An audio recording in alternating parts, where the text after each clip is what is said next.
Hi! In front of me is POCO F4 and today I would like to show you how you can change theme of this device. First of all, go into settings and scroll down. Now choose themes over here and tap on themes at the bottom left corner. Then click on the search bar and type in wherever you wish to, or tap on one of those suggestions.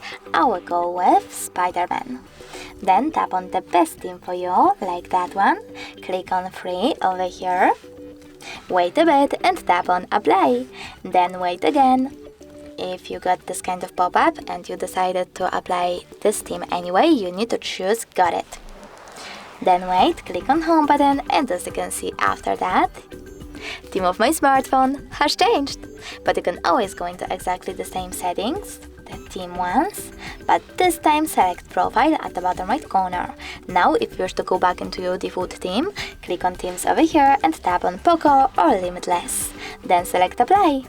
Thanks so much for watching. If you enjoyed this video, don't forget to leave a like, comment and subscribe. Bye!